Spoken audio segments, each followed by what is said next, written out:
네, 안녕하세요. 시험 준비를 하는 수험생 여러분 반갑습니다. 저는 여러분과 함께 이 직무적성 총연습 중에서 그 일반 상식 파트, 이 일반 상식 파트를 강의하게 될 강사 유남훈입니다. 자, 네. 저희 이 고시넷에서 이번에 이 직무적성 총연습이라고 해서 언어, 그리고 추리, 그 다음에 수리, 그 다음에 이제 일반 상식 파트, 그 다음에 사무지각과 공간지각, 이렇게 해서 이건 이제 한 권이에요, 요게. 이렇게 해서 총 5권으로 해가지고 여러분들이 시험 준비를 하는 데 있어서 충분히, 그러니까 기출문제나 예상문제를 통해서 연습을 할 수 있도록, 5권의 책을 구성을 했습니다. 그러니까 여러분들이 요 5권의 책으로, 요런 지금 그 부분들 있잖아요. 언어, 수리, 추리, 상식과 사무지각, 공간지각 이런 부분들에 시험 준비를 하신다면 아마 충분한 연습이 될 수 있을 거라고 생각이 들어서 먼저 이렇게 소개를 하고 강의를 진행을 하려고 하고 있습니다. 자, 일단 여러분들 이건 알고 계시고, 네, 저는 이 일반 상식 파트에서 이제 여러분들을 찾아뵙도록 하겠습니다. 자, 그러면은 이제 바로 이어서 저희가 그 한국사, 세계사 이렇게 해서 역사 파트부터 강의를 진행해 보도록 하겠습니다. 자, 이어서 우리가 그 상식 파트에서 역사 부분에 이제 그 한국사하고 그 다음에 세계사 파트를 한번 정리를 해 나가도록 하겠습니다. 자, 일단 이 부분은 여러분들 교재에, 저희 교재에 몇 페이지냐면 240페이지부터, 그쵸? 240페이지 부분을 한번 펴주시기 바랍니다. 이 240페이지 부분에 있는 내용을 먼저 정리를 하고 우리가 이 상식교재의 그 역사 파트의 문제를 풀어나가도록 그렇게 하겠습니다. 자, 교재 240페이지에 있는 내용이에요. 자, 그럼 한번 보도록 하겠습니다. 자, 한국사, 우리 역사의 형성과 고대 국가의 발전 파트 한번 보도록 하겠습니다. 일단 선사시대에서 연맹왕국까지 이렇게 돼 있어요. 1강을. 자, 여러분들이 일단 가장 중요한 건 그쵸. 시대 구분을 먼저 할 수 있어야 돼요. 시대 구분. 자, 여기서 말하는 선사라는 것은 역사 이전의 시대를 뜻하는 거기 때문에 역사 이전의 시대. 그쵸? 역사 이전의 시대에 해당되는 것은 구석기와 일반적으로 신석기 시대가 됩니다. 그쵸? 세계사적으로 봤을 때 청동기 시대 이후에 이제 문자가 나오고 문자에 의한 이제 기록이 생기는 건 청동기 이후다. 이렇게 보시면 돼요. 그리고 그 청동기 이후 시대를 뭐라고 부르냐? 우리가 역사시대다. 이렇게 부르는 거죠. 근데 청동기 이후다. 일반적으로 세계사적 구분은 이렇게 됩니다. 알겠죠? 자, 그러면 이 부분에서 이제 우리가 여러분들이 이제 제일 앞부분에 공부는 어떻게 하는 게 좋냐? 자, 여기는 맨 처음에 이렇게 해가지고 4개로 나누셔야 돼요. 자, 구석기, 신석기, 청동기, 철기. 자, 구석기, 신석기. 그 다음에 자, 청동기, 철기. 이렇게 나눠가지고 각각의 시기에 사용했던 도구. 그쵸?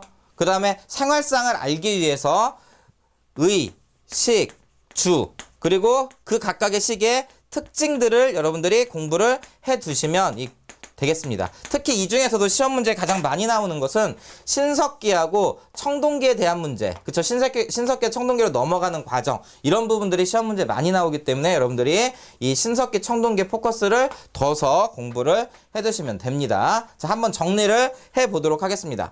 구석기 시대 때 사용했던 건 뭐죠? 여러분들? 뗀석기죠. 그쵸? 신석기 때는 간석기. 차이는 이때는 가공을 하지 않았고 이때는 이제 가공을 하였다. 이렇게 말할 수 있고요. 청동기 시대 때는 청동이 사용됩니다. 청동은 구리와 주석의 합금이죠. 네. 근데 이것은 굉장히 귀했습니다. 그래서 지배층의 전유물이었고 피지배층은 청동을 가질 수가 없었어요. 그래서 이 당시에 이제 벼농사가 시작이 됐는데 벼농사의 그 도구는 여전히 간석기였습니다. 절대 청동제 농기구가 사용되었다 이렇게 보시면 안 돼요. 그리고 이제 철기 시대 때는 이제 철을 사용하기 시작을 하죠. 청동과 철을 사용하는 시기가 이렇게 다른 이유는 이게 녹는 점의 차이 때문이에요. 이것은 700도에서 800도 정도면 녹지만 구리와 주석은 얘는 그렇지 않죠. 1000도 이상이 돼야 되기 때문에 그렇죠. 네, 그래서 사용하는 게 구리와 주석의 합금인 청동을 먼저 사용했고 그 다음에 철이 나중에 사용되었다. 그리고 청동은 어땠다? 굉장히 귀하였다.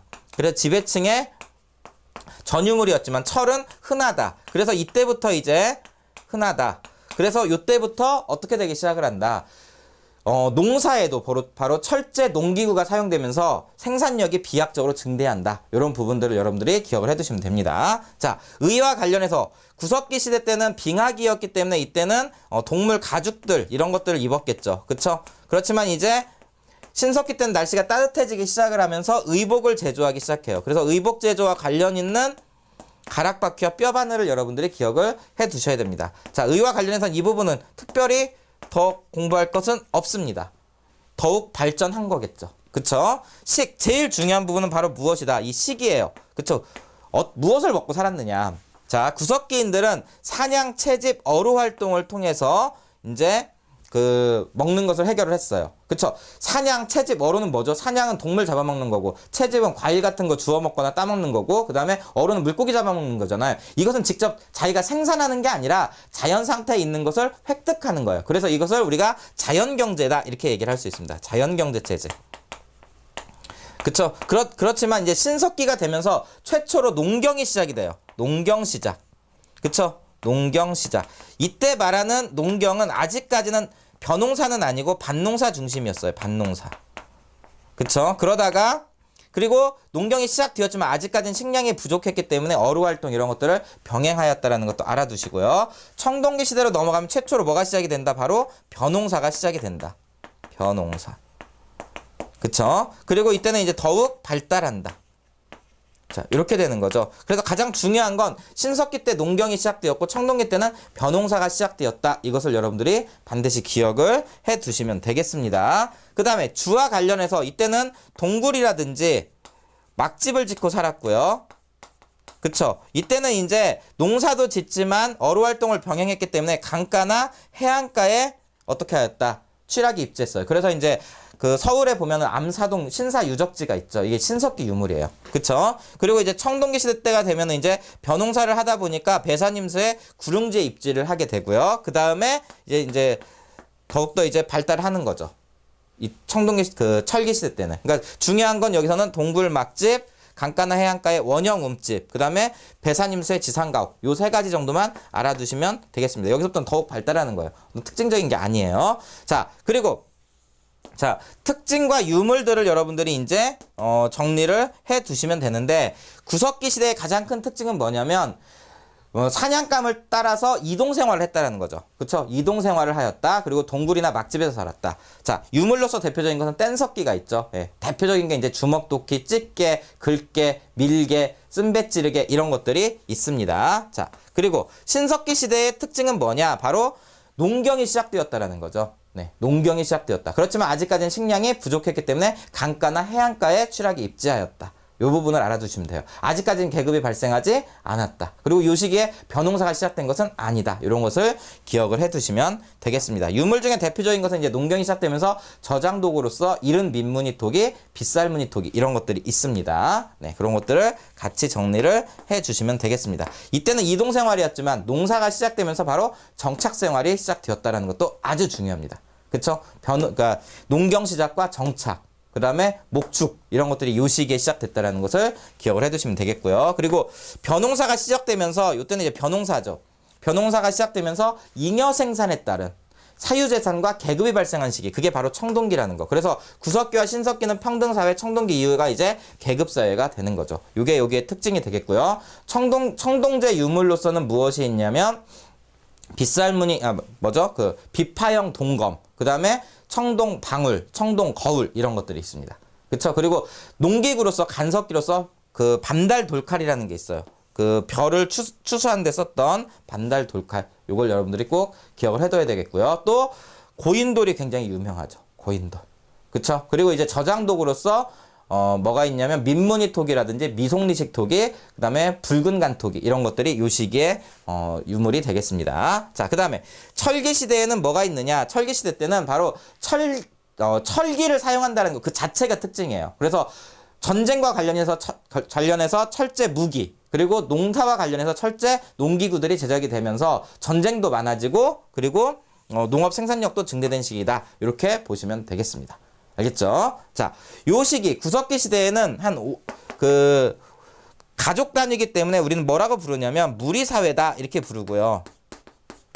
그 다음에 신석기 시대 때는 신석기 시대 때는 이제 조계훈을 통해서 부족이 형성되죠. 그래서 부족사회. 최초의 국가가 출현하는 것은 청동기 시대이기 때문에 청동기 시대 때 이제 군장국가 이렇게 얘기를 하고요.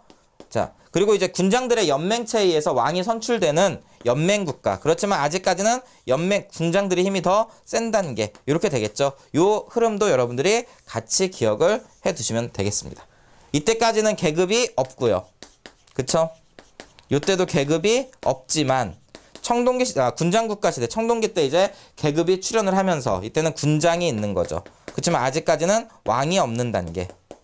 연맹국가는 군장들의 연맹체들이 왕을 뽑았어요. 그래서 왕이 존재하지만 아직까지 힘은 누가 더 센 단계? 군장들의 힘이 더 센 단계. 이게 바로 연맹국가가 되겠습니다. 자, 이런 내용들을 토대로 해서 앞부분을 정리를 해 나가시면 되겠습니다. 자, 여기 보면은 이제 여러분들, 자, 구석기에 대한 내용 있죠? 예, 뗀석기 나와 있고요. 유적지 알아두시고요. 동굴 알아두시고요. 그리고 사냥, 채집, 그 다음에 이동생활과 무리사회. 그쵸? 그리고 예술과 신앙에서 고래와 물고기 등 동물을 새긴 조각이 제작되었고 사냥감의 번성을 기원하는 그런 특징이 있었다. 뭐 이 정도로 기억을 해두시면 되겠습니다. 자, 신석기 한번 볼까요? 자, 신석기. 간석기가 있었고요. 토기로서 빗살무늬 토기. 그 다음에 의복제조의 근거였던 뼈바늘과 가락바퀴가 있네요. 그리고 유적지 알아두시면 되겠고요. 원형 움집들이 있었습니다. 이거는 이제 강가나 해안가에 있었다고 했어요. 그쵸? 그리고 정착생활, 농경과 목축이 시작된 것. 이것을 우리가 신석기 혁명이다. 이렇게 얘기한다고 했습니다. 그리고 요 시기에 이제 예술과 신앙을 보면 조개 껍데기 가면 칠해거리들이 제작이 되었고 애니미즘, 토테미즘, 샤머니즘 이러한 이제 원시 신앙들이 존재하였다. 왜 그러냐면 농경이 이때 시작이 됐다고 했잖아요. 농경이 시작되면서 자연에 대한 어떤 두려움을 갖게 돼요. 왜냐면 농사 짓는데 갑자기 홍수 한번 일어나면 농사가 다 망해버리잖아요. 이런 걸 통해서 나보다 힘센 어떤 존재가 있구나. 그 존재에 대해서 이제 기원을 하거나 믿거나 자기를 보호한다거나 이렇게 이제 생각을 하기 시작하게 됩니다. 그게 바로 이제 신석기인들부터 나타나는 특징이다. 이렇게 보시면 됩니다. 자, 그 다음 내용 한번 볼까요? 자, 청동기 시대의 특징을 보면 이때부터 이제 최초의 이제 국가가 출현을 한 시기예요. 자, 청동기로서는 비파형 동검, 거친 무늬 거울, 그 다음에 청동 방울, 간석기를 사용했습니다. 농기구로는 여전히 간석기를 사용했다는 거예요. 여기다 여러분들 꼭 적어두셔야 될 게 바로 뭐냐면 청동제, 농기구 이런 것은 존재하지 않는다라는 사실 알아두세요. 그 다음에 민무늬 토기, 미송리식 토기. 그 다음에 일부 지역에서 이제 벼농사가 시작이 됐고 사유재산과 계급이 발생하였다. 그쵸? 이 부분이 중요합니다. 그리고 무덤으로서 고인돌이 있고요. 이 부분을 기억을 해두시면 되겠습니다. 자, 철기시대. 청동기 시대에 청동기가 이제 한반도의 독자적인 청동기 문화가 발달을 하기 시작해요. 철기시대로 이어졌지만 그 대표적인 게 이제 세형동검, 잔무늬 거울, 거푸집입니다. 이것은 한반도의 독자적 청동기, 다른 지역엔 나타나지 않는 청동기 문화가 초기 철기시대 때 나타난다는 것을 이야기해주고 있고요. 철기시대의 대표적인 특징이 바로 철제 농기구와 무기다. 그리고 중국과 교역의 증거로서 명도전, 반량전, 오수전 등 중국 화폐가 출토되고 있다. 그쵸? 이것은 이제 중국과 교류했다는 증거가 되겠죠. 철제 농기구와 무기가 있었기 때문에 생산력이 증가하고 정복활동, 전쟁이 많았다. 이때 무덤은 널무덤과 동무덤이 있다. 이렇게 되어 있습니다. 예술과 신앙을 보면 울주 대곡리 반구대, 고령 장기리에 있는 바위 그림이 있어요. 사냥과 고기잡이의 성공과 풍성한 수확을 기원하는 그런 형태의 그림이다. 이렇게 보시면 되겠습니다. 자, 다음 내용이에요. 자, 최초의 국가에 대한 내용이에요. 자, 고조선의 최초의 국가, 우리나라는 이제 고조선이 되겠죠. 네. 고조선과 그 다음에 고조선이 멸망한 다음에 여러 나라의 성장이 있었는데 그게 바로 부여, 고구려, 옥저, 동해, 사만 이렇게 되겠죠. 네. 이것은 저희 교재에 있는 내용을 토대로 해서 한번 정리를 해보도록 하겠습니다. 자, 고조선은 청동기 문화를 바탕으로 건국이 됐고요. 단군 신화를 통해서 농경을 중시했다는 걸 알 수 있고, 또 청동기 시대니까 계급이 등장했고, 또 널리 인간을 이롭게 한다라는 홍익인간의 이념이 나타나 있습니다. 그리고 재정일치죠. 단군은 제사장을 뜻하고 왕검은 정치적 지배자를 뜻하는데 이게 한 사람이니까 재정일치 사회임을 알 수가 있습니다. 네, 이것을 단군 신화를 통해서 알 수 있다라는 거. 그리고 이 단군 신화에 곰과 호랑이가 나타나잖아요. 그러니까 여기에 토템 사상도 나타나요. 토테미즘. 그쵸? 네, 토테미즘도 등장을 한다. 그리고 천지인 합일의 사상. 천지인 합일사상. 네, 조화와 평화를 중시하는 그런 내용들이 단군신화에 있다. 이 정도로 여러분들이 봐두시면 되겠습니다. 자, 고조선의 발전, 기원전 4세기에서 3세기경 중국 연나라와 대립할 정도로 성장을 했고요. 또 기원전 3세기경에는 강력한 왕, 부왕과 준왕이 등장하여 왕위를 세습하면서 고대 국가는 아니지만 고대 국가의 어떤 모습을 띠기 시작하는 거예요. 왕위 세습이 일어났기 때문에. 그쵸? 그리고 고조선의 세력 범위를 나타내주는 이 유물들을 여러분들이 꼭 기억을 해두셔야 되는데 그게 바로 뭐냐면 비파형 동검과 그 다음에 미송리식 토기, 그 다음에 탁자식 고인돌 하나를 더 넣자면 여기다가 거친 무늬 거울을 넣어도 돼요. 이렇게 해서 요 4개가 출토되는 지역이 바로 고조선의 세력범위다. 이렇게 볼 수가 있습니다. 네. 그 다음에 위만조선, 중국의 진시 황제 때의 진과 그 다음에 유방 때의 한, 이 진한 교체기에 위만이 우리 민족인 위만이 어떻게 된 거야? 이제 고조선을 이주를 해가지고 준왕을 어떻게 하고 쫓아내고 왕위를 차지하게 됩니다. 그러면서 이 중국에서 온 위만에 의해서 철기가 본격적으로 수용되고 중앙 정치 조직을 갖추기 시작을 하는 거죠. 자, 위만조선은 중국의 한나라와 또 이제 고조선 밑에 있는 한반도 남부하고의 이제 그 중간에 고조선이 있었기 때문에 중개무역으로 번영을 했었죠. 그쵸? 네, 중개무역으로. 자, 그래서 이 한나라의 이제 전성기였던 무제 때 이제 고조선을 침략해오고, 항전을 벌였지만 결국은, 왕검성이 함락되면서 멸망을 하게 되죠. 그리고 여기다가 한 사군이 설치가 되죠. 낭랑, 진번, 현도, 임둔. 이렇게 해가지고, 한 사군이 설치가 되게 됩니다. 네. 그리고 팔조법은 고조선의 이제 고조선 사회의 특징 중에 팔조법이 있는데 형벌과 노비 발생, 노동력과 사유재산을 중시했음을 알 수 있다. 이렇게 돼 있어요. 네, 팔조법의 내용을 통해서. 근데 지금 현재는 3개 조항밖에 없습니다. 네, 팔조법이 있었다. 이렇게 돼 있는데 전해지는 건 3개 조항이에요. 그리고 나중에 한 사군이 설치된 다음에는 이제 법조항이 60여 개로 늘어났다고 합니다. 자, 이렇게 고조선이 멸망한 다음에 그 지역에 우리 민족에 의해서 여러 나라들이 세워져요. 그게 바로 어떤 나라들이냐? 바로 부여, 고구려, 옥저, 동해, 사만이 되겠습니다.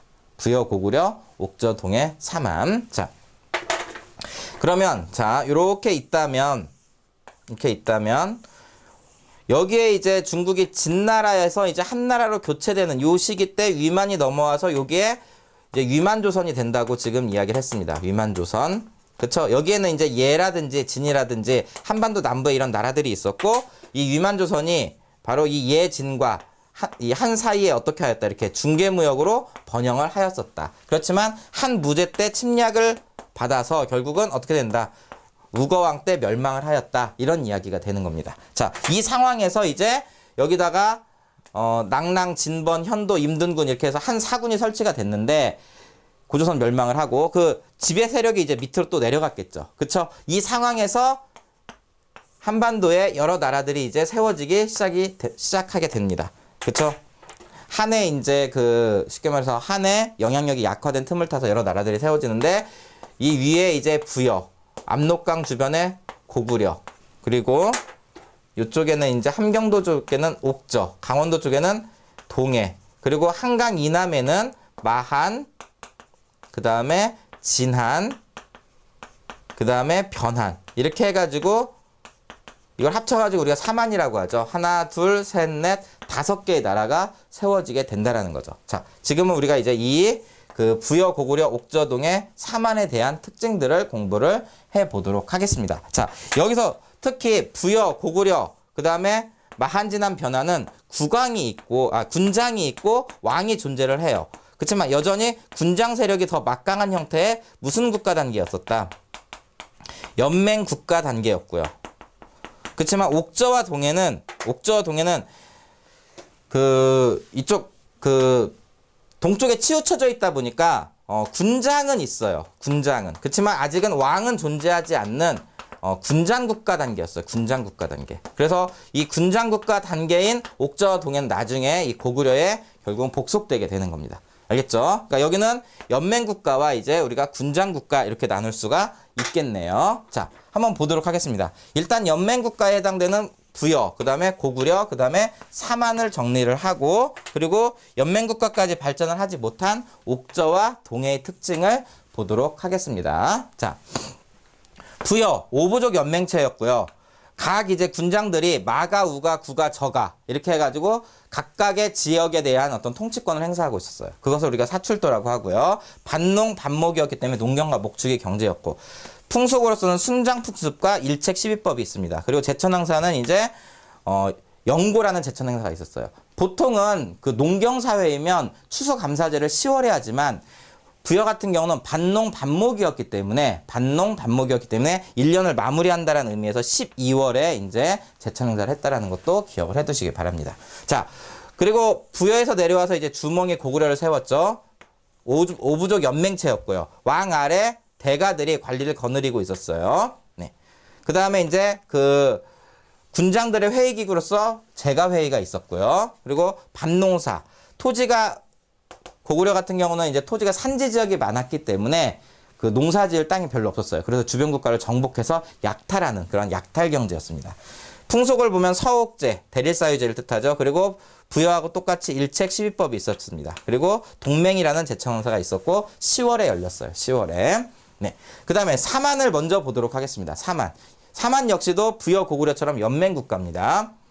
목지국의 지배자가 사만을 주도하였고 제사장인 천군이 소도를 주관하면서 정치적 지배자와 또 제사장이 분리되는 재정 분리 사회임을 우리가 알 수가 있죠. 재정 분리 사회임을 알려주는 게 바로 천군이 이제 있었던 소도의 존재를 통해서 알 수 있습니다. 단군왕검을 통해서는 재정 일치이고 소도를 통해서는 재정 분리라는 것을 알 수 있다라는 거죠. 네. 그 다음에 한강 이남 지역이기 때문에 벼농사가 발달돼 있고 변안에서는 철을 생산했습니다. 그리고 계절제로서 수린날, 계절제, 수린날 이런 게 있었죠. 수린날은 5월에, 계절제는 이제 10월에 있었던 제천행사다 이렇게 보시면 되겠습니다. 자, 이렇게 해서 부여 고구려 사만은 연맹국가고요. 함경도에 있는 옥저, 그리고 강원도에 있는 동해는 군장국가입니다. 자, 옥저 동해는 고구려의 압박으로 크게 성장하지 못하였고 군장의 자기 부족을 다스렸다. 그래서 군장국가 단계였다. 이것을 기억을 해주시면 되겠고요.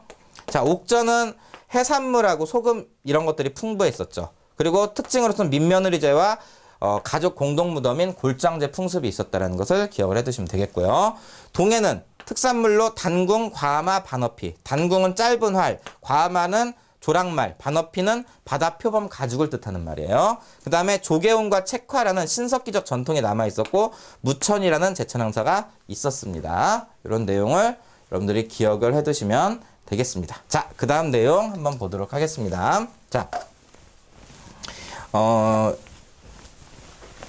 이어서 우리가 보면은 삼국시대예요. 그쵸? 이제 부여, 고구려, 옥저동의 사만에서 이제 삼국시대로 이어지게 돼 있죠. 네. 그래서 이렇게 삼국시대를 한번 정리를 해보실 수 있을 것 같아요. 자, 보통 이제 1세기부터 해서 6세기까지 우리가 정리를 할 것은 바로 뭐냐면 삼국시대에 대한 이야기예요. 그쵸? 사실은 삼국시대라고 하지만 이때는 고구려가 있었고요. 그리고 백제, 그 다음에 신라. 한 나라가 사실은 더 있었죠. 바로 가야입니다. 그치만 자, 고구려, 백제, 신라는 왕권이 강화되면서 중앙 집권국가, 고대국가로 성장하지만 가야는 육연맹체 형태로서 연맹국가 단계에서 결국은 신라한테 멸망을 하기 때문에 고대국가로 발전을 하지 못해요. 그래서 우리가 이 시대를 삼국시대다 이렇게 얘기를 하는 겁니다. 그리고 우리가 6세기 말에서 7세기의 상황을 공부를 할 거예요. 이때는 뭐냐면 고구려와 중국의 이제 통일에 의한 수의 건국, 그리고 수와의 전쟁, 그리고 당과의 전쟁. 자, 그러고 나서 이제 뭐가 일어나는 거죠? 결국은 신라와 당나라의 이제 연합군이 결성이 되고, 이 신라와 나당 연합군에 의해서 결국, 어떻게 되는 거죠? 백제가 먼저 멸망을 하고, 그쵸? 백제가 멸망을 하고, 그 다음에 고구려가 멸망을 하죠. 물론 백제 부흥운동도 있었고 고구려 부흥운동도 있었지만 성공하지는 못합니다. 그 시기에는. 그리고 결국은 무슨 전쟁을 통해서? 나당 전쟁을 통해서 신라에 의한 삼국통일이 일어난다. 그쵸? 요게 이제 우리가 봤을 때 수와의 전쟁이 612년. 그쵸? 그 다음에 당과의 안시성 싸움이 645년. 나당 연합군이 648년. 백제가 멸망한 건 660년, 고구려가 멸망한 건 668년, 나당 전쟁은 675년과 676년. 그때 이제 매소성과 기벌포 싸움에서 무찌른 다음에 676년에 삼국 통일이 일어나는 겁니다. 그쵸? 요러한 어떤 흐름을 여기서 잡아두시면 되겠고요. 그리고 나서 이제 7세기에서 10세기까지 내용이 바로 무슨 시대냐면 통일신라와 발해, 이렇게 해서 우리가 남북국 시대다 이렇게 봅니다. 그쵸? 예. 7세기에서 10세기까지가 이제 남북국 시대 이렇게 되겠죠. 이 부분을 이제 정리를 하시면 되겠고요. 그리고 이제 10세기가 되면 바로 또 뭐가 되느냐? 후삼국 시대가 열리는 거예요. 후삼국의 성립. 그쵸? 성립. 그리고 후삼국이 성립된 이후에 후삼국 중에 후고구려의 궁의 밑에 있었던 왕건이 바로 그 신하들에 의해서 추대가 되면서 고려가 건국되죠. 그리고 고려에 의한 뭐가 일어난다? 고려에 의한 민족 재통일 이렇게 되는 거죠. 자, 이 부분을 또 여러분들 정리를 해 나가면 됩니다. 이것은 간단하게 이 부분을 연도는 좀 기억을 해두시면 좋아요. 900년에 후 백제 건국 견훤에 의해서, 901년에 후 고구려 건국 누구에 의해서? 궁에 의해서. 그리고 918년에 왕건이 이제 고려를 건국을 하죠. 그리고 926년에 발해가 멸망을 합니다. 발해가 멸망을 해요. 그리고 이제 935년에 어떤 일이 일어나냐면 후백제에서 견훤의 아들인 신검이 견훤을 금산사에 가두고 왕위를 빼앗아요. 그러니까 이 견훤이 금산사를 탈출해서 고려에 항복을 해버리죠. 귀순을 해버리죠. 이것을 이제 받아들입니다. 그걸 지켜본 5년이고, 그걸 지켜본 신라가 결국은 거의 망하기 일보 직전에 이제 고려에 또다시 어떻게 하는 거죠? 나라를 갖다 바치죠. 그게 이제 이거는 이제 견훤의 귀순, 이것은 경순왕이 이제 고려에 항복한 것 이렇게 되는 거죠. 그리고 나서 936년에 후 백제와 고려의 싸움에서 결국은 고려가 이기면서 936년에 고려에 의한 민족 재통일이 일어난다. 이 순서를 여러분들이 기억을 해두시면 돼요. 여기도 마찬가지입니다. 여기 6세기 말에서 7세기도 어떻게 여러분들이 기억을 해두시면 되냐면 612년에 수와의 안시성 싸움, 645년에 당과의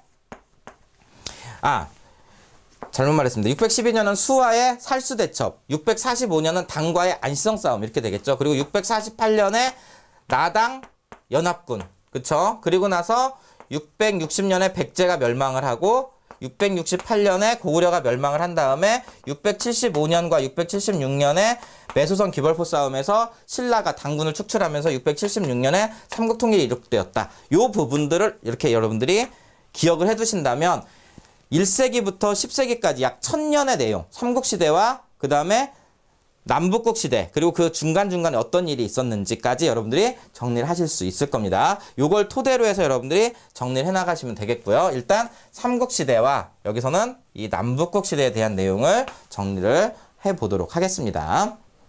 자, 삼국시대. 이제 삼국시대를 알아보기 위해서는 여러분들이 이 부분을 꼭 공부를 해둬야 돼요. 연맹국가에서 고대국가로 넘어가는 과정. 그쵸?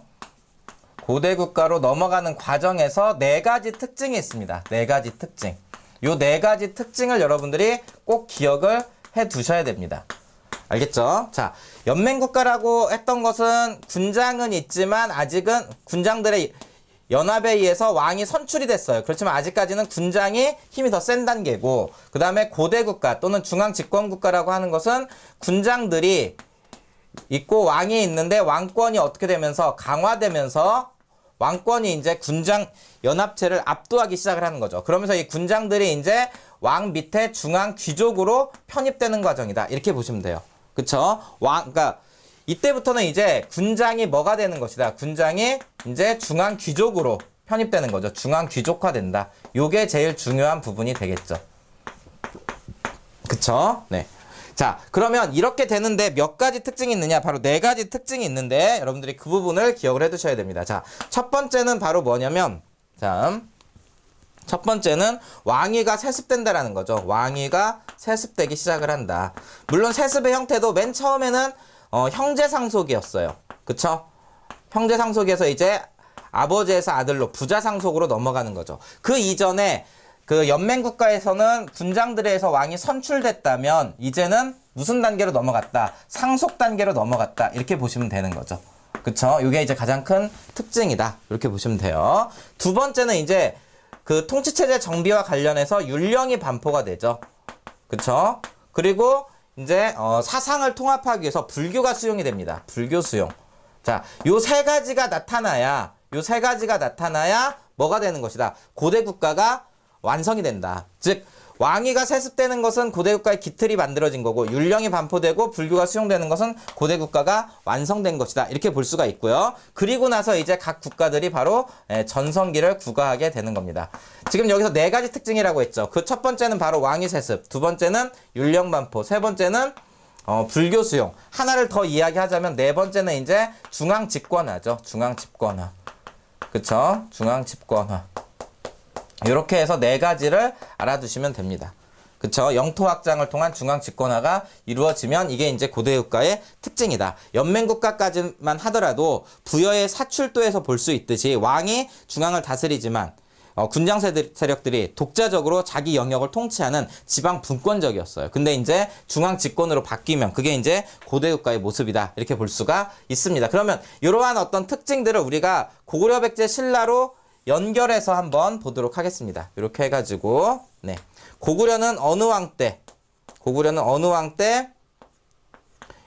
이런 특징들이 나타났는지, 그리고 백제는 또 어느 왕 때 나타났는지, 그 다음에 신라는 또 어느 왕 때 나타났는지를 한번 정리를 해보도록 하겠습니다. 자, 고구려부터 한번 정리를 해볼까요? 고구려. 자, 고구려는 1세기 태조왕 때 형제 상속이 됐고요. 그리고 2세기 고국 천왕 때 바로 부자 상속이 완성이 됩니다. 그리고 율령 반포는 4세기가 되겠죠. 네, 4세기 한 중엽 정도 되는데 소수리망 때가 되겠고요. 소수리망 때. 그리고 불교 수용 역시도 4세기 중엽 소수리망 때 불교 수용이 되는 거죠. 그래서 소수리망의 특징, 고구려의 소수리망 때 이제 고대 국가가 완성되었다. 그래서 소수리망은 여러분들이 반드시 기억을 해 두셔야 됩니다. 지금 봤듯이 율령 반포와 그 다음에 불교 수용과 그 다음에 학교로서 태학 설립, 이 세 가지가 있습니다. 그래서 율, 불, 태 이렇게 기억을 해 두시기 바랍니다. 그리고 전성기를 구가한 시기는 몇 세기냐? 전성기 시기를 보면은 4세기 말에 바로 광개토 대왕이 있었고요. 광개토 대왕. 이제 한반도 한강 북부까지 이제 한강 북부까지 장악을 하죠. 그리고 5세기에는 바로 이제 장수왕, 이렇게 해서 광개토 대왕과 장수왕까지 이어지는 이제 고구려의 전성기가 있게 됩니다. 자, 백제 한번 볼까요? 백제. 자, 백제는 3세기 고이왕 때 이제 그 형제 상속이 되고요. 그리고 4세기 중엽 근초고왕 때 부자 상속이 이루어집니다. 그리고 율령 반포한 것은 3세기 고이왕이고요. 그리고 불교 수용은 4세기 말에 침류왕 때가 되겠습니다. 침류왕. 백제는 좀 독특하게 전성기를 구가한 다음에 불교가 수용된 거예요. 왜냐면 백제의 전성기는 4세기 중엽이에요. 4세기 중엽 근초고왕 때 전성기죠. 그래서 고대 국가의 기틀을 확립한 국가는 고구려가 먼저이지만 최초로 전성기를 먼저 구가한 나라는 바로 백제였다라는 거 여러분들이 기억을 좀 해두실 필요가 있습니다. 자, 그 다음에 이제 신라죠. 자, 신라를 보면은 신라는 좀 늦어요. 고대 국가의 이거는 기틀을 확립한 시기인데, 기틀을 확립한 것도 4세기 말 광개토 대왕의 도움을 받아서 뇌물 마립간 때 고대 국가의 기틀이 확립되죠. 그쵸? 그리고 율령 반포와 불교 수용은 6세기에 가서야 비로소 됩니다. 6세기 전반에 해당이 되는데 바로 버풍왕 때가 되겠습니다. 버풍왕. 자, 버풍왕. 그래서 신라에서 고대 국가를 완성한 것은 누구냐? 바로 이 버풍왕이 돼요. 그래서 버풍왕에 대한 것도 여러분들이 좀 알아두셔야 돼요. 여기는 한 8가지 정도 알아둬야 돼요. 8가지. 자, 소수리왕은 율령 반포, 불교 수용, 태학 설립 3가지만 알아두면 됐잖아요. 근데 버풍왕은 8가지 정도 됩니다. 한번 간단하게 앞 글자만 한번 써보겠습니다. 제가. 자, 첫 번째는 뭐냐면, 첫 번째는 지금 이야기했듯이 율령 반포하고 그 다음에 불교 수용이 있어요. 그쵸? 그리고 이제 가야와 관련해서 금관가야를 멸망시켰고요. 그리고 네 번째, 대가야하고는 결혼 동맹을 맺습니다. 그리고 설치한 게 2가지가 있어요. 상대등이라는 걸 설치했고요. 그리고 이제 군사력을 강화하기 위해서 병부를 설치했어요. 그리고 골품 제도를 정비했고요. 그 다음에 8번째, 독자적인 연호를 사용합니다. 자, 다시 한번 볼까요?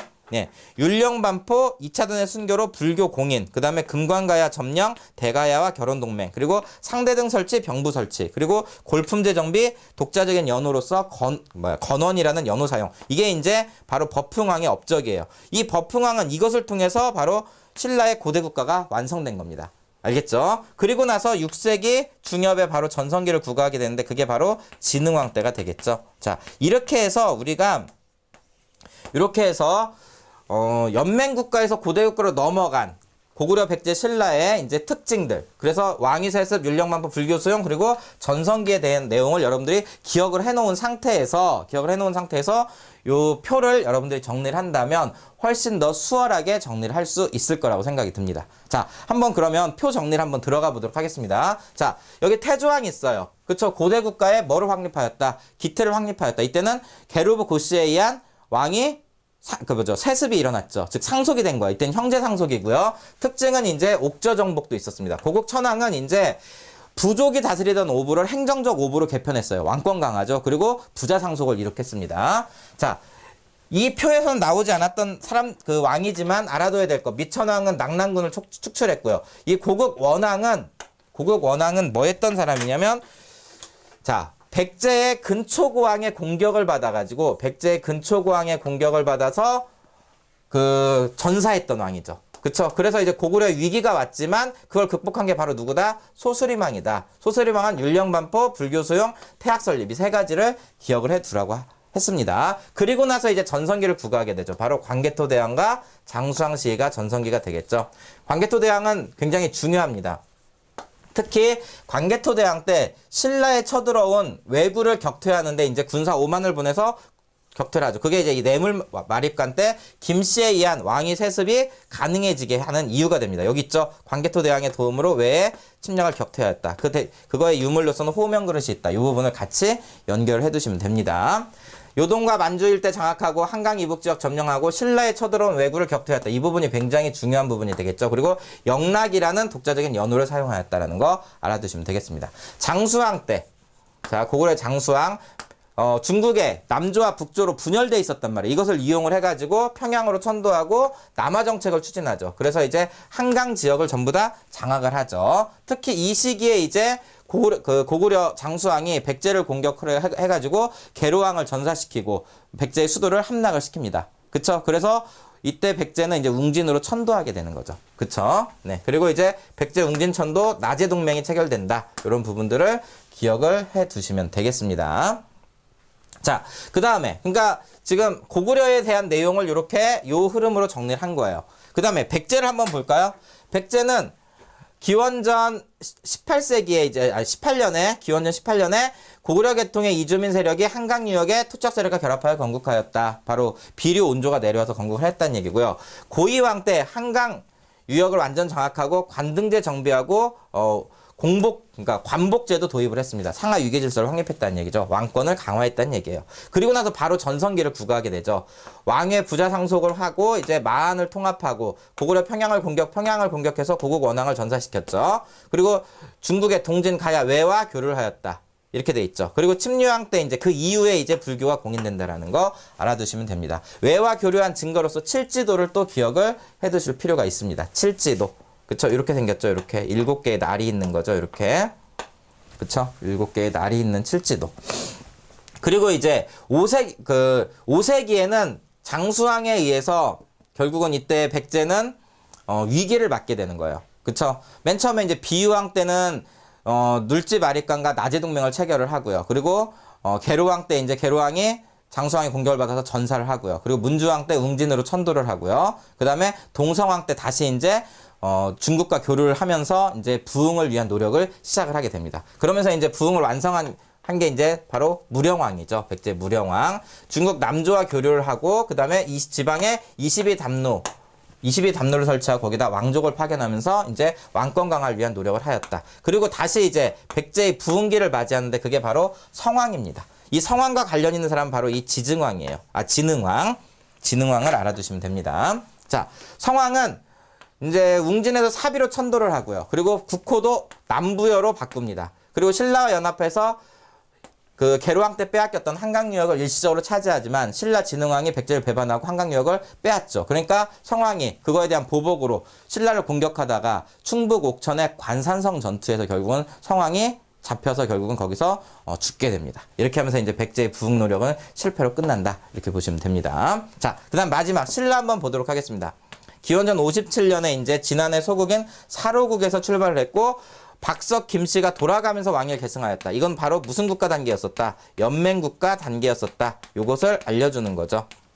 네. 그렇지만 이제 고구려 광개토대왕의 도움으로 김씨에 의한 왕위 세습을 하게 된 것은 내물왕 때, 내물마립간 때가 되겠고요. 그리고 이제 뭐 눌지마립간과 그다음에 소지마립간이 있는데 요 시기는 이제 그 장수왕 때 이기 때문에 나제 동맹이 체결됐던 시기예요. 신라와 백제가 이제 나제 동맹과 뭐 결혼 동맹까지 했던 시기다 이렇게 보시면 되겠고 6세기의 지증왕 때 국호를 신라라 바꾸고 그리고 왕이라는 명칭을 사용을 하죠. 우상국 점령하고 우경을 장려합니다.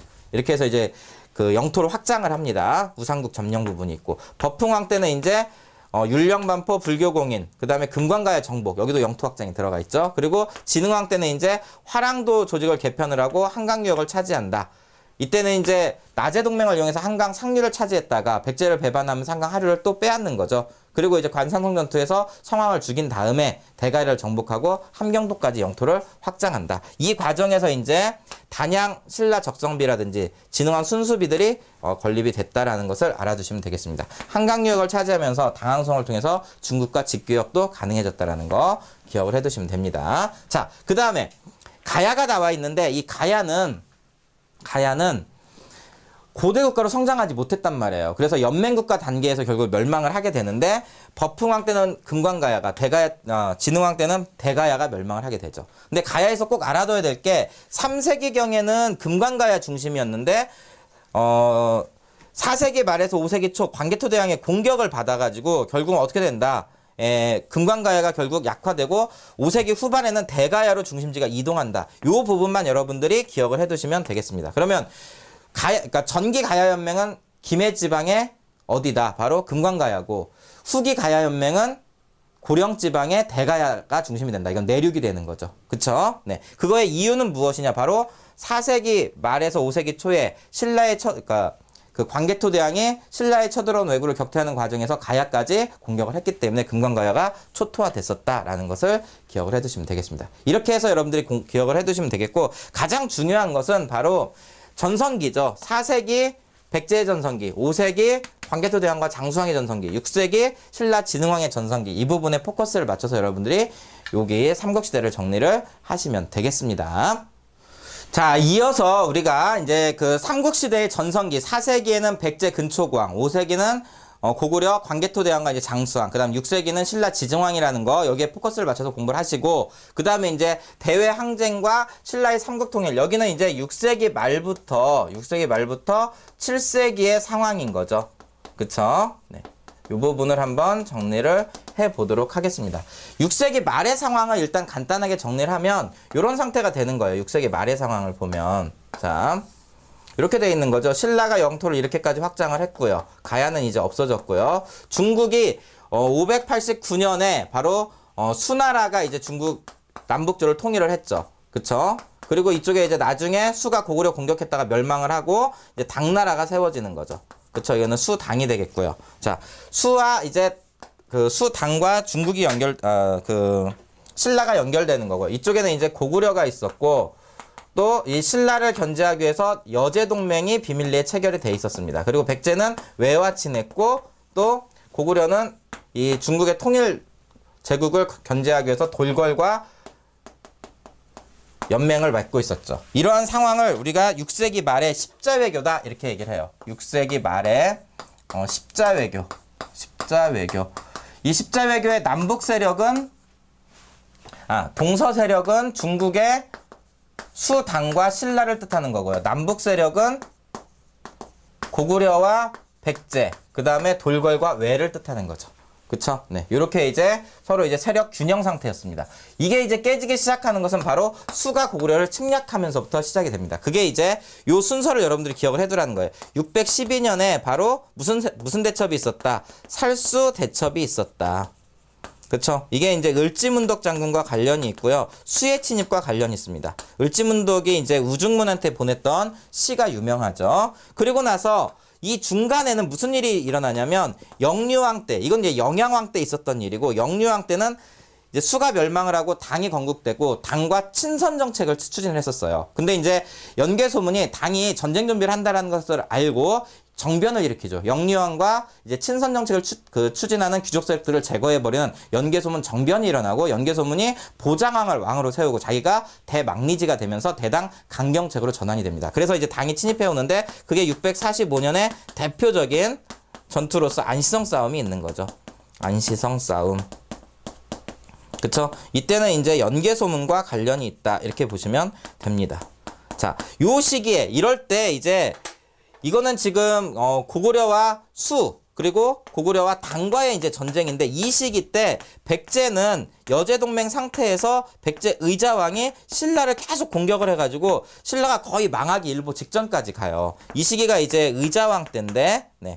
신라가 거의 망하기 일보 직전까지 간다라는 사실. 이때 이제 신라의 김춘추가 어떻게 하냐면, 이러한 그 위기를 극복하기 위해서 김춘추가 바로 연개소문을 찾아갑니다. 도움을 요청하죠. 근데 이미 여제동맹 상태였으니까 거부당하죠. 또 김춘추가 어디를 가냐면 외에 가서 또 도움을 요청합니다. 백제하고 친하잖아요, 오히려 외가. 그러니까 얘도 또 거부하죠. 그래서 결국은 김춘추는 어디를 건너가게 된다? 바로 당을 건너가게 되면서 무슨 동맹이 체결된다? 바로 나당 연합군이 결성이 되게 됩니다. 그게 바로 648년이 되겠습니다. 이것은 이제 나당 연합군이 되겠죠. 자, 이 나당 연합군에 의해서 결국은 이제 급속도로 이 삼국의 역사가 변화가 되는데, 자, 660년에 바로 백제가 멸망을 하게 되고요. 660년에 백제 멸망, 그쵸? 그리고 이제 백제 부흥운동들이 일어나요. 이제 뭐 임존성과 주류성을 중심으로 해가지고 이제 복신, 또 도침, 또 흑치상지, 이런 사람들이 이제 왕자 풍을 추대해가지고 왕으로 추대해서 부흥운동을 하고, 또 외에 이제 지원을 받습니다. 그렇지만 백강전투, 지금의 금강을 백강이라고 하는데, 이 백강전투에서 나당 연합군에 이제 패배함으로써 백제 부흥운동은 실패로 끝나게 됩니다. 그리고 나서 이제 고구려를 공격하죠. 그래서 668년에 연개소문이 죽은 이후에 지도층에 고구려 지도층의 내분이 발생하면서 결국은 고구려도 어떻게 된다? 이때 평양성이 함락되면서 멸망을 하게 됩니다. 이때 이제 고구려의 부흥운동도 일어나게 됩니다. 그런데 중요한 건 이때 당이 한반도 전체를 지배하기 위해서 백제 지역에는 웅진도독부를 세우고요. 웅진도독부. 그리고 평양 부근에는 이제 안동도호부를 세워가지고 한반도 전체를 지배하려고 하죠. 그리고 신라 영토에는 또 뭐를 세우냐면 경주에 계림 도독부를 또 세우죠. 이렇게 해서 한반도 전체를 지배하려고 하니, 이번에는 이제 신라가 고구려 부흥운동을 지원을 해주면서 바로 무슨 전쟁이 일어난다? 676년에 바로 나당 전쟁이 일어나죠. 나당 전쟁. 이 나당 전쟁에서 이제 대표적인 게 매수성 싸움하고 기벌포 싸움이 있죠. 이 기벌포 싸움에서 바로 그 신라가 당을 축출하면서 676년에 바로 삼국 통일이 일어나는 거죠. 그쵸? 그래서 여러분들이 이 순서를 기억을 해놓는다면 여기는 그냥 쭉 읽으면 충분히 알 수 있는 거죠. 자, 수가 한번 볼까요? 수가 이제 그 건국이 되니까 589년에 영양왕이 먼저 선제 공격을 했죠. 전쟁 시기를 먼저 정했다는 얘기예요. 그래서 수 문제의 침입, 요하에서 격퇴하고 그 다음에 수 양제가 재침을 해왔어요. 이때 이제 살수 대첩이 일어난 것이다. 그리고 당 태종의 팽창 정책, 고구려의 당의 침입을 막기 위해서 천리장성을 축소했어요. 그래서 연개소문이 이제 강경한 대당 외교 정책을 쓰니까 당 태종이 침입해왔는데, 이걸 막은 게 이제 안시성 싸움이다. 양만춘과 관련이 있죠. 645년 이렇게 알아두시면 되겠습니다. 그렇지만 이제 648년에 나당 연합군이 결성이 되고 660년에 백제가 멸망을 하죠. 그쵸? 복신, 도침, 흑치상지가 왕자 풍을 추대해서 부흥운동을 했지만 결국은 나당 연합군에 패배하였다. 그리고 고구려도 결국은 연개소문이 죽은 다음에 지도층의 내분으로 나당연합군의 공격으로 668년에 멸망을 하죠. 그리고 건모잠, 고현무 이런 사람들이 이제 특히 건모잠이 안승을 이제 왕으로 추대해가지고 그 부흥운동을 했지만 결국은 안승이 건모잠을 죽이고 신라에 항복하면서 실패를 합니다. 그렇지만 이제 신라는 이 안승으로 하여금 금마저 부근에 보덕국이라는 나라를 세우게 하고 부흥운동을 지원해주죠. 이것은 고구려 부흥운동 세력을 나당 전쟁에 이용하기 위해서 그랬어요. 당이 한반도 전체를 지배하려고 했었죠. 이렇게. 그래서 이제 매수성 싸움과 기벌포 해전에서 당군을 격퇴하고 신라에 의한 삼국통일이 일어났다. 이 부분을 여러분들이 이렇게 612, 645, 648, 660, 668, 676 이렇게 기억을 해서 여기를 공부를 해두신다면 쉽게 공부를 하실 수 있을 거라고 생각이 듭니다. 자, 이렇게 해서 이제 6세기 말에서 7세기의 상황을 보고요. 그 다음에 이제 건국된 통일신라 그리고 이제 발해 요 나라들에 대해서 공부를 하겠습니다. 자. 676년에 이렇게 해가지고 통일이 되고 698년에 바로 대조영이 발해를 건국하면서 남북국의 형세를 이루게 되는 거예요. 알겠죠? 거기까지 보고 우리가 이제 통일신라와 발해를 공부를 해보도록 하겠습니다.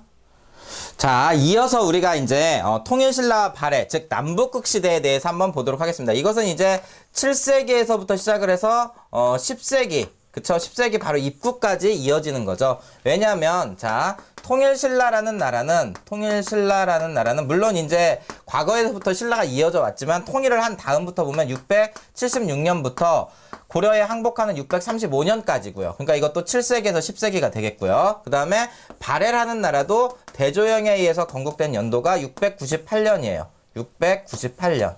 그리고 이게 이제 멸망한 게 926년에 거란에 의해서 멸망을 하니까 전부 다 7세기에서 10세기까지의 내용이다. 이렇게 보시면 되겠습니다. 자, 통일신라.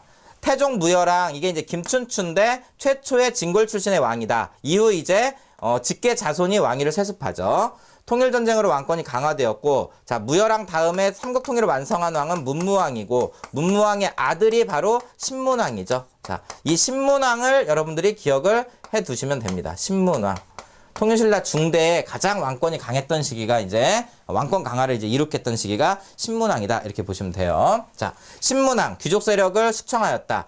김음돌 모반 사건을 계기로 하였다. 이건 뭐냐면, 김음돌이라는 사람은 누구냐면 신문왕의 장인이에요. 근데 이 장인이 왕권을 빼앗아 보려고 했었어요. 근데 신문왕이 이걸 먼저 알고 어떻게 한 거죠? 장인을 먼저 친 거죠. 그러면서 그 반란에 가담했던 진골귀족들을 제거하면서 왕권이 강화되게 되었습니다. 그리고 집사부의 장관인 시중의 기능을 강화하였고 귀족 대표인 상대 등의 기능이 약화되었다. 그리고 유학을 장려하면서 국학을 설립하였고 육두품위, 이 당시에는 왕을 정치적 사상적으로 뒷받침해주면서 왕권이 강화되는 데 도움을 줬고요. 또 구주 오소경 제도를 만들었고 또 관료전을 지급하고 노급을 폐지하면서 귀족들의 힘을 약화시켰죠. 귀족들의 경제 기반을 약화시켰던 거죠. 그렇죠? 이게 이제 신문왕과 관련 있는 내용으로서 여러분들이 이 신문왕은 꼭 기억을 해두시기 바랍니다. 아주 중요합니다. 통일신라 중대의 왕으로서 가장 중요한 왕이 신문왕이다. 이렇게 보시면 돼요. 그 다음에 발해 한번 볼까요? 발해. 고구려 유민과 말갈인 집단을 이끌고 동모산 기슭에서 발해가 698년에 건국이 됐고요. 자, 무왕 때는 당과 적대적 관계예요. 당이라든지 통일신라와 이때는 적대적이었다. 그래서 그 당의 산둥반도를 공격하기도 했고요. 그리고 요서지방에서 당군과 격돌을 했습니다. 돌궐 일본과는 연결해서 당과 신라를 견제했고 독자적인 연호로서 인안이라는 연호를 사용하였다. 그렇지만 문왕 때는 이제 당과 친선 관계로 전환을 하죠. 그리고 신라와도 교류를 합니다. 그 신라와 이제 교류했던 대표적인 게 신라도라는 거. 그리고 일본에 보낸 국서에 고려 국왕이라고 칭했고 대응이라는 연호를 썼다. 요것을 알아두시면 되겠고요. 가장 이제 전성기라고 할 수 있는 게 선왕이다. 이렇게 보시면 됩니다. 지방제도를 완비하면서 이 신문왕 때 구주 오소경 제도가 있었다면 발해에서는 선왕 때 5경, 15부, 62주가 있었어요. 그리고 해동성국이라고 불렸던 게 바로 선왕이라는 거 알아두시면 되겠습니다. 자, 그 다음 자 남북국 시대의 통치체제를 한번 보도록 하겠습니다. 자, 통일신라를 먼저 보면 자, 집사부를 중심으로 관료기구가 강화되고 집사부의 장관인 시중의 기능이 강화되었다. 상대적으로 상대 등의 권한이 약화되고 귀족들의 합의기구였던 화백회의 기능이 이때 어떻게 됐다. 약화되었다. 이렇게 볼 수가 있겠죠. 중대의 특징이에요.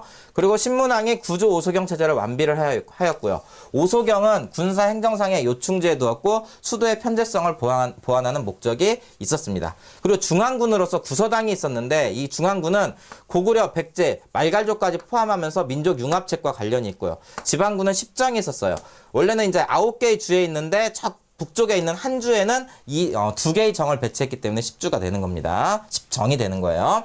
자, 발해는 삼성 육부제. 이것은 이제 당해 제도를 수용하였지만 운영과 명칭 면에서는 독자성을 띠고 있다. 왜냐면 유교식 명칭을 사용하고 있었고, 그리고 좌사정, 우사정으로 나눠서 이원적 통치체제를 가지고 있었어요. 그리고 5경과 이제 15부, 62주가 이제 지방행정이었고요. 중앙군은 12였습니다. 그리고 지방군은 이제 지방관이 지휘하는 형태로 군사와 행정이 약간 일치하는 그런 형태를 띠고 있네요. 자, 그렇지만 삼국시대에는 군사와 행정이 좀 일치를 하지만 통일신라 시대 때, 이때는 이제 군사와 행정이 분리되기 시작을 해요. 알겠죠? 그런 부분도 같이 좀 기억을 해 두실 필요가 있습니다. 그렇지만 발해는 지방관이 지방군을 지휘하니까 군사 행정이 아직은 일치하는 그런 형태였다. 이렇게 보실 수가 있겠습니다. 그 다음에 후삼국의 성립과 이제 고려의 통일인데, 자, 이것은 이제 그 10세기의 상황이 되겠죠. 10세기의 상황.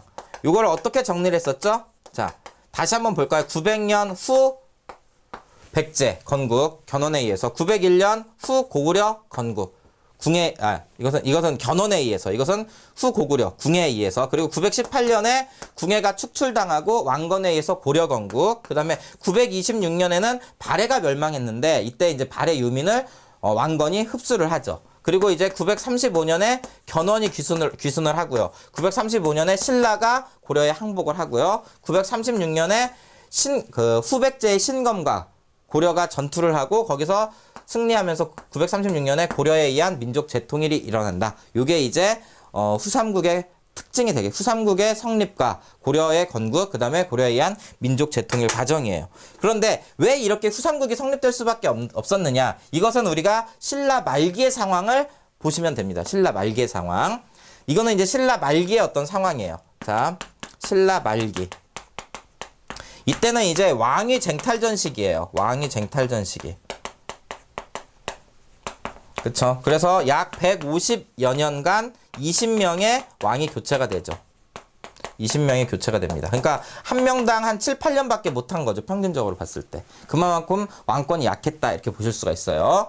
자, 통일신라 하대 말기 이렇게 보시면 돼요. 왕권 약화, 진골귀족의 왕위 쟁탈전 전개, 해공왕 이후 150여 년간 20명의 왕이 교체되었다. 김원창의 난, 장보고의 난 등이 있었고요. 또 그만큼 이제 진골귀족들의 사치 향락 정치가 있다 보니까 과도한 세금 징수를 하게 되고 농민들의 생활은 피폐해집니다. 그래서 이제 농민들이 원종과 애노의 난, 이런 난을 일으키죠. 그리고 육두품이 이때는 이제 반신라적 골품제도의 모순을 비판하면서 반신라적 성향을 띠게 되면서 지방 호족과 결탁을 하죠. 호족은 정부의 통제에서 벗어나 반독립적으로 성장을 하고 자기 스스로 성주, 장군이라고 칭하면서 독자적인 세력을 구축을 하고 육두품의 지원을 받게 되는 겁니다.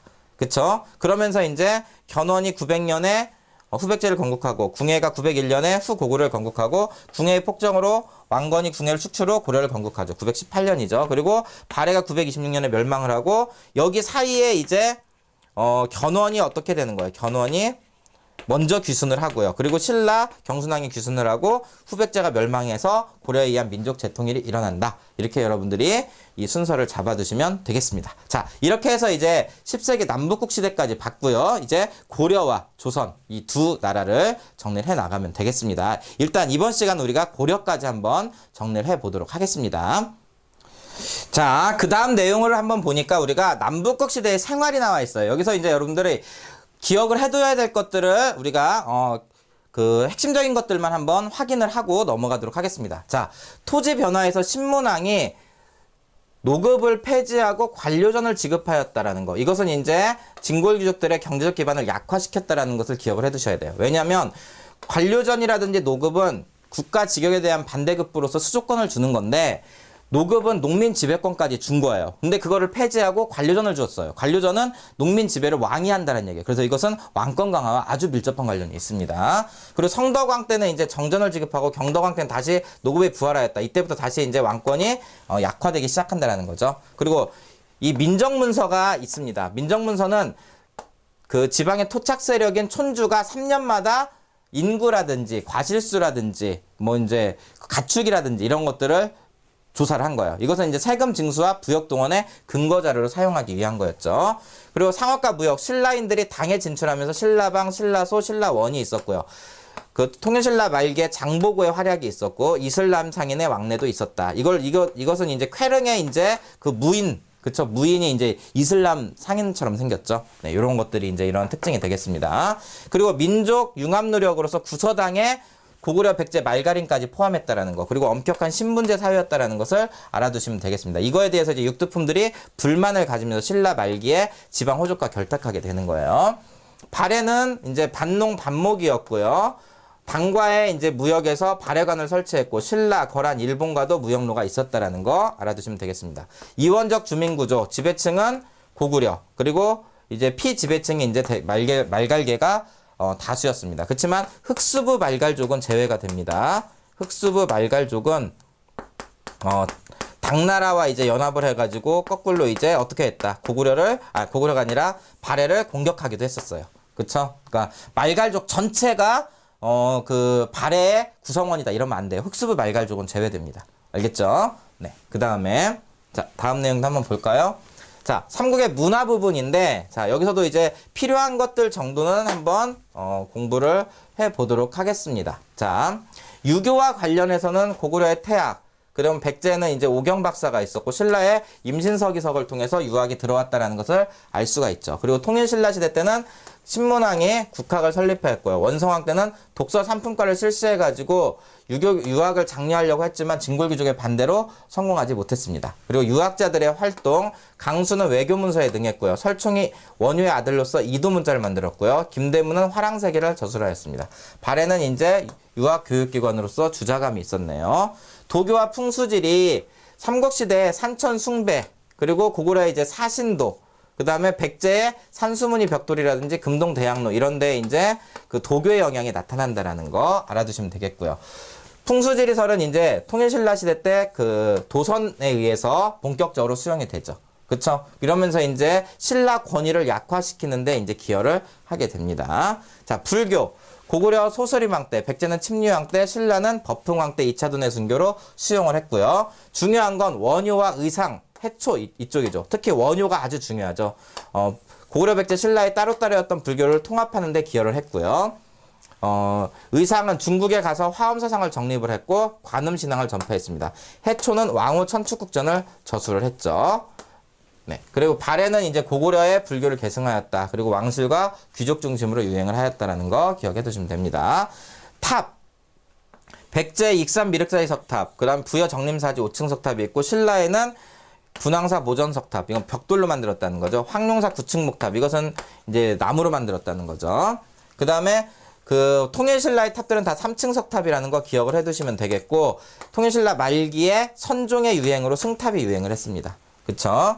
그리고 발해에는 영광탑이 있습니다. 불상에 보면 고구려는 연가칠연명 금동열의 입상, 그리고 백제는 서삼마의 삼존불상이 있고요. 그리고 신라 같은 경우는 경주벨이 삼존불상이 있습니다. 통일신라에 석굴암이 있고요. 그리고 발해는 이불병자상이 있는데 고구려 양식을 계승한 것이다. 이걸 꼭 알아두셔야 됩니다. 그 다음에 고분 양식, 이게 이제 아주 중요한데 이 부분은 여러분들이 좀 기억을 해두셔야 돼요. 고구려와 백제의 초기 무덤 양식이 같다라는 것은 고구려와 백제가 부여의 한 혈통이다라는 것을 알 수 있는 거고요. 신라의 초기 무덤 양식은 다르죠. 그쵸? 이것은 이제 신라는 지배층이 부여 계통이 아니라는 것을 알 수 있습니다. 이게 돌무지 덧널 무덤이에요. 근데 고구려와 이제 백제, 신라 전부 다 말기가 되면 고구려의 양식인 굴식 돌방 무덤으로 전환된다. 이것도 기억을 해두시면 됩니다. 그래서 초기의 무덤 양식인 돌무지 무덤, 이것은 고구려와 백제가 부여의 한 혈통이다. 같은 혈통이다라는 걸 알려주는 거고, 굴식 돌방 무덤은 누구의 대표적인 양식이다. 바로 고구려의 대표적인 양식이다. 그거하고 신라의 돌무지 덧널 무덤을 비교해서 시험 문제 자주 냅니다. 고구려의 대표적인 양식인 굴식 돌방 무덤은 도굴이 쉽고요. 그리고 이제 벽화가 존재를 해요. 그렇지만 신라의 초기 무덤 양식인 돌무지 덧널 무덤에는 벽화도 없고 그 다음에 도굴도 어렵습니다. 알겠죠? 그러면 신라의 돌무지 덧널 무덤에 천마총에 있는 천마도는 벽화 아니냐? 아니에요. 그림입니다. 알겠죠? 네. 그리고 그 백제의 무령왕릉은 이제 벽돌 무덤 형태를 띠고 있는데 이것은 이제 중국 남조의 영향을 받은 것이다라는 거 알아두시면 되겠습니다. 통일신라는 똑같이 이제 그 굴식 돌방 무덤 형태인데 12지신상이 이제 조각이 됐어요. 김유신 장군묘가 대표적이고요. 그리고 정효공주, 정혜공주묘가 있는데 정효공주묘는 이제 고구려 양식이고요. 정효공주묘는 이제 당나라의 벽돌 무덤 양식을 띠고 있어요. 그렇지만 이제 그 고구려의 이제 모주림 구조는 그대로 나타납니다. 그래서 융합적 성격을 띠어요. 정효공주묘는. 자, 이렇게 해서 삼국의 문화에 대한 것들도 여기에 나와 있는 내용 정도는 여러분들이 간단하게 정리를 해 두시는 게 좋을 것 같아요. 자, 그 다음에 자, 탑을 한번 여러분들 정리를 한번 해볼까요? 탑을 한번 보면 첫 번째 그림은 익산 미륵사지 석탑이에요. 백제 거죠. 그리고 두 번째는 부여 정림사지 5층 석탑입니다. 이것도 백제 겁니다. 그리고 경주 분황사 모전 석탑이죠. 조금 더 넓게 나오는데 이게 약간 줄여놔서 이렇게 나온 것 같아요. 그쵸? 네, 이거는 신라 거고요. 그 다음에 가문사지 3층 석탑, 경주 불국사 3층 석탑, 요 두 가지는 이제 통일신라 시대 겁니다. 3층 석탑은 통일신라 거예요. 알겠죠? 그리고 이 화순 쌍봉사 철감선사탑, 이것은 이제 뭐냐면 이거는 통일신라 중대라면 하대 때에는, 통일신라 하대 때에는 선종이 유행하면서 이거 선종과 관련이 있는 거예요. 그럼 요때는 뭐냐? 교종과 관련이 있는 거죠. 자, 요 부분을 여러분들이 이렇게 탑으로 정리를 또 해 두시기 바랍니다. 그 다음에 자, 고대의 문화교류에서 일본으로 건너간 우리 문화 이렇게 돼 있어요. 그쵸? 여기서 이제 삼국시대에 고구려, 백제, 신라, 가야가 일본의 문화를 전파해주면서 아스카 문화가 형성이 됩니다. 고구려의 대표적인 것은 이제 담쟁이, 종유와 먹, 그리고 해관이 불교를 전파했고 해자는 쇼토쿠 태자의 스승이 됐었죠. 그쵸? 그리고 강서 고분, 수산리 고분 벽화는 일본의 다카마스 고분 벽화와 이제 흡사하죠. 이것은 이제 고구려 문화가 일본에 전파되었다는 증거가 됩니다. 백제에서는 왕인 아직기가 한자를 전래해줬고요. 그리고 놀이사치계는 불경과 불상을 전래해줬고요. 백제 가람양식이라든지 또 칠지도, 이 칠지도는 백제와 일본과의 관계를 이야기해주는 거예요. 신라에서는 조선술과 축제술이, 가야에서는 토기 제작 기술이 일본에 영향을 주어서 일본의 아스카 문화가 형성되는데 영향을 주었다. 이 부분을 여러분들이 기억을 해두시면 됩니다. 그 다음에 남북국의 이제 대외교류. 자, 통일신라 시대는 산둥반도와 양쯔강 하류에 신라방, 신라소, 신라관, 신라원을 설치해서 당과 교류를 했고요.